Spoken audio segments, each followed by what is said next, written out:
Today we'll be talking about petty cash. What is petty cash? Petty cash is a small amount of cash on hand that is used for paying minor expenses rather than writing a check. Petty cash is also referred to as a petty cash fund. Some examples for using petty cash include paying for small mailings, reimbursing an employee for supplies purchased, or paying for bakery goods for a company's early morning meeting. The amount in a petty cash fund will vary by organisation. However, its operations will involve three activities. These include establishing the fund, making payments from the fund, and replenishing the fund. Step 1. Establishing the fund. To illustrate, let's take a look at Jane's florist. Jane establishes a petty cash fund by writing a check, say $100. It is payable to the petty cash custodian, who is usually an employee. The petty cash fund should be large enough to make disbursements for a reasonable period, such as a month. The check is then cashed and is under the care of the custodian. A journal entry is then made to record the establishment of the fund.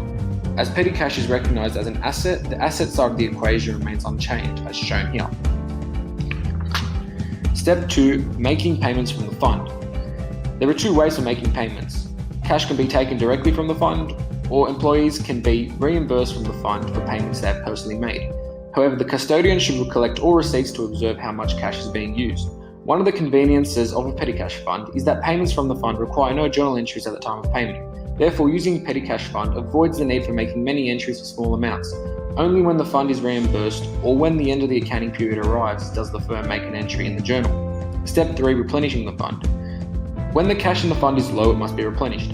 In order to do this, the remaining cash in the fund is counted, and the petty cash custodian will request a check to be cashed in order to bring the total cash in the fund back to the original balance.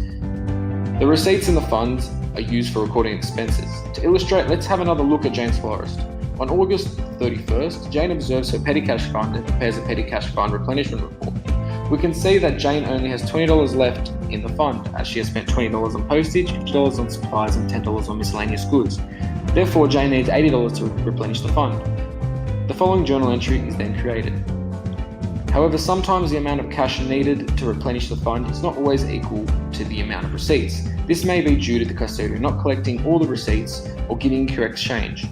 The difference between cash needed for replenishment and expenses is charged to an account called cash over and short.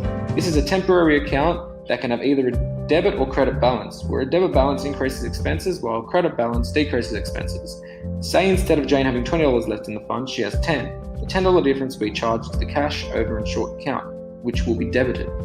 The following journal entry is then created.